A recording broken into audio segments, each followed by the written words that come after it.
Hey everyone, it's FinalRound and my name is Jordan, and I'm filming this one much earlier so I can actually get some sleep tonight. So I do not know the results of Tuesday's games. This video will be for Wednesday. I'll probably release it later after the games have started.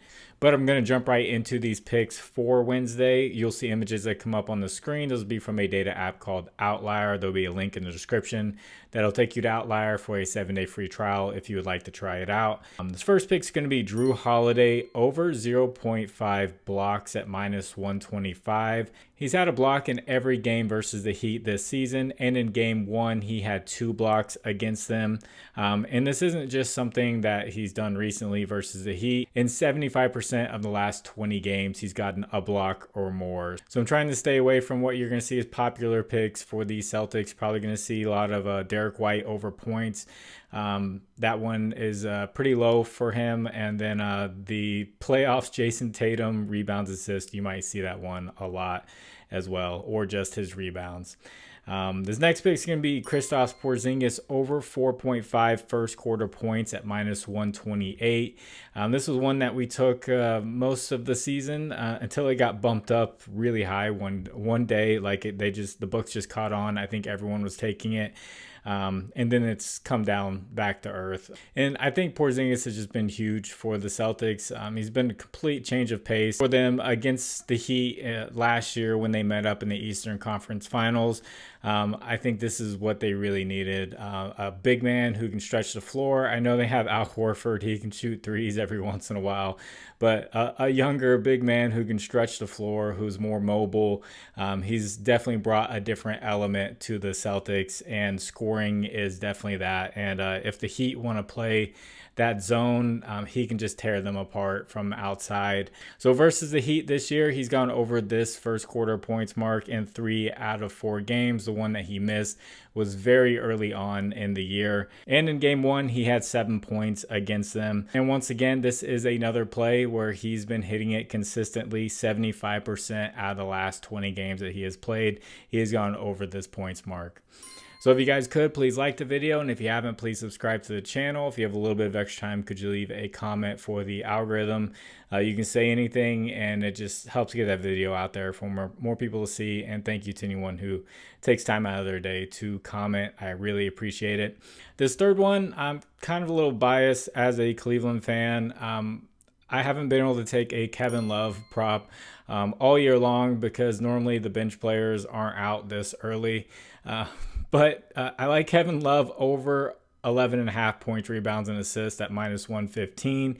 He's gone over in all 3 games versus Boston this year. He doesn't play many minutes. Versus Boston, he played 20 minutes, 15 minutes, and then in game one, he played just 13 minutes.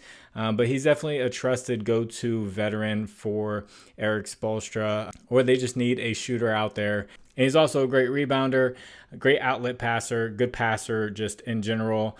And just like the other 2 plays, he's gone over in 75% of his last 20 games.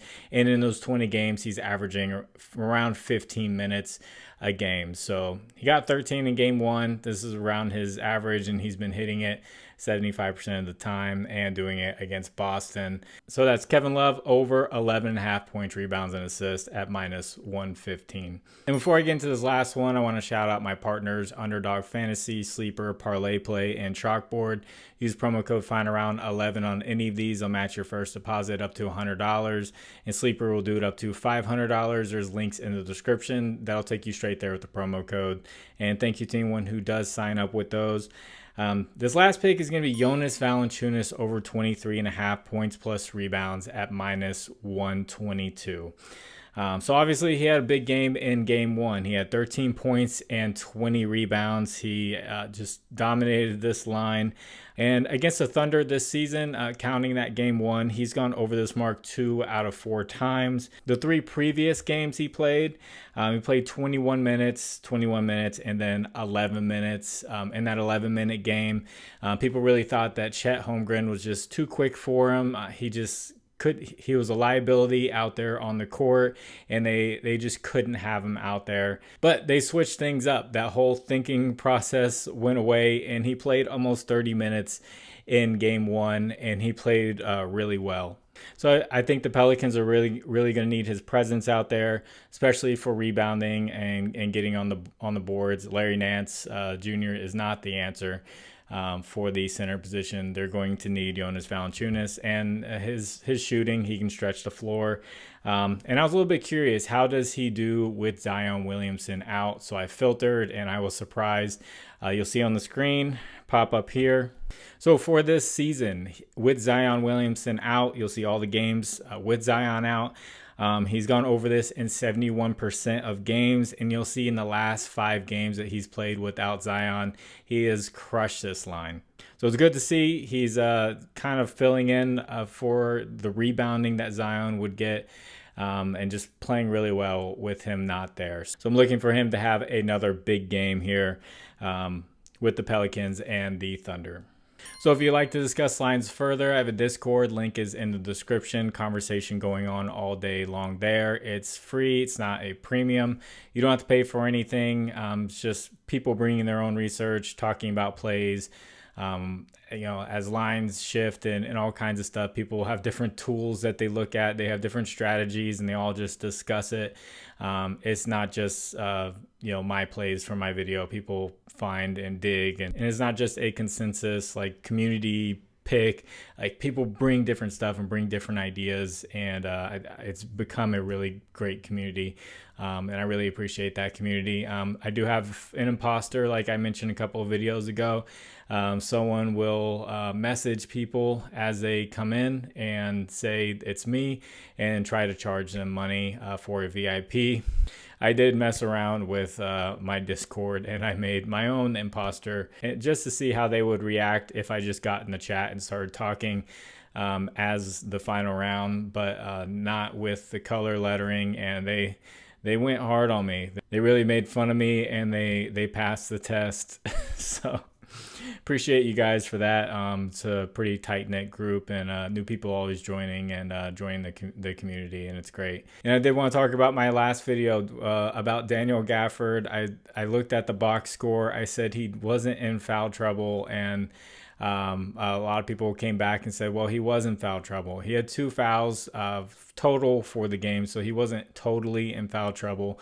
But I did check. He did get in foul trouble for the beginning of the game. And I checked his regular minutes, and he missed about 2 or 3 minutes in the first quarter. So I did get that part wrong. But tonight, we'll see if he can handle Zubac, which he's really struggling guarding him. If he can't guard him, he's probably not going to play much.